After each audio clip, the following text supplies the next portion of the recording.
Primeiro premio, polo tanto, para Smart Terrae, formación científica aplicada no territorio e no medio ambiente desde etapas iniciais, presentado por dona Lorena Salgado Fernández, que ademais teño a satisfacción de que foi alumna miña, e don Rubén Forján Castro.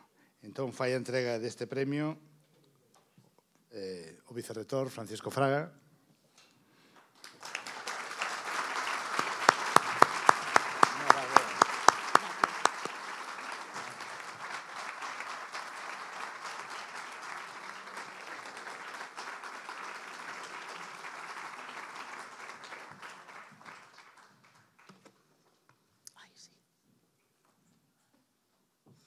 Bueno, primeiro de nada, boas tardes. Agradecer á organización por esta iniciativa que me fai especial ilusión, a verdad. Eu son alumna EPS e agora eu era EPS.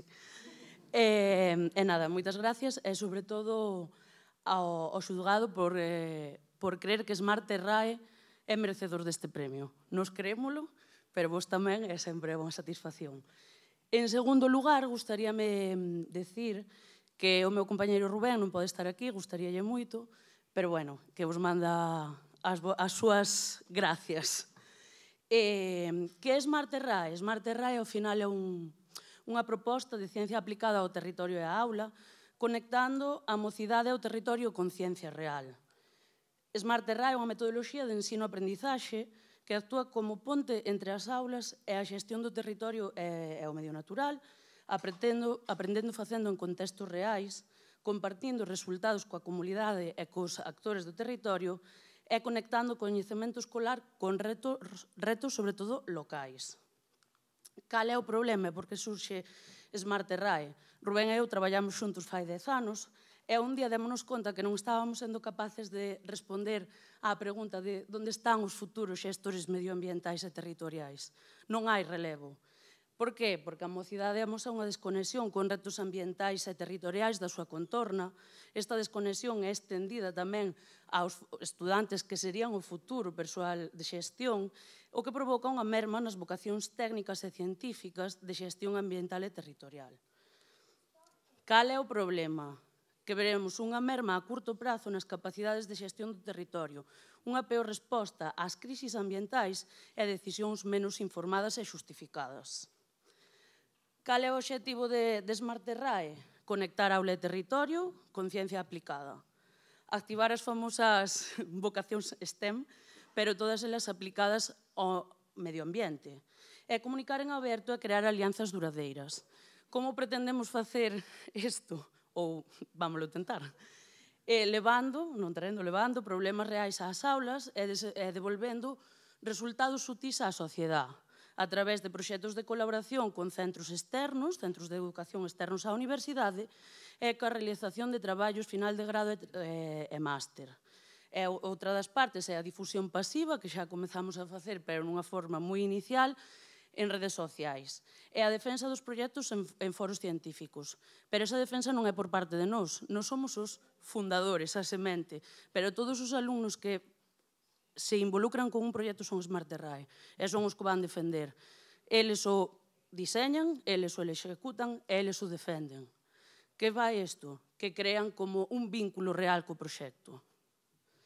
Agora vou vos traer os dous proxectos máis antigos que temos, que son os que un deles está finalizado, o outro, eu digo que non está finalizado hasta dentro de 4 anos, agora vos explicarei por qué.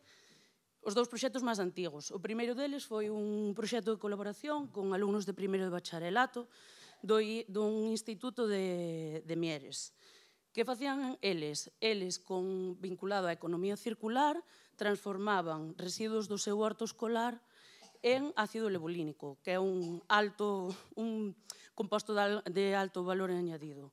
Pero máis alá do proxecto, eles defenderon este proxecto real, porque fixémolo real, no concurso de Talents de Educaixa, onde foron seleccionados para asistir ao campus que organizan todos os anos en Barcelona, e aí, xunto con outros 6 centros de España e Portugal, foron seleccionados para presentar o seu proxecto na ONU e facer un viaxe formativo tanto a Nova York como a Boston. O segundo proxecto é un proxecto de traballo fin de grado vinculado ao grado de Enxeñería Forestal e do Medio Natural da Escola Politécnica de Mieres. Este traballo foi realizado por Lucía García, que vedes na foto, e é un análisis da distribución espacio-temporal dos incendios forestais en Asturias, desde a perspectiva da causalidade. Porque este proxecto, nos a Lucía coñecémola nas aulas, fomos docentes dela, e púxonos de manifesto que ela víase abocada a un mundo laboral e a facer o seu TFG desde un punto de vista productivista madereiro. Ela non quería. Entón, nos propuxemos isto e os resultados deronnos datos para poder decidir. Actualmente, bueno, ela presentou este traballo no Congreso Forestal de Español. Actualmente está escribindo o seu artigo, pero o máis importante de todo é que Lucía Díaz Doxe é estudante de doutoramento, está facendo o seu doutorado no estudo dos incendios forestais no noroeste da Península Ibérica desde a perspectiva da paisaxe. Para nós eso xa é como un triunfo, a verdad. Vale, agora xa para finalizar, os seguintes pasos que pretendemos seguir agora con Smart Terrae é ampliar centros e proxectos. Creemos que é moi importante que incluamos os centros de formación profesional. Sempre os olvidamos, e son os técnicos. Por outra parte, reforzar as redes sociais. É como comezamos, pero non se nos dá moi ben.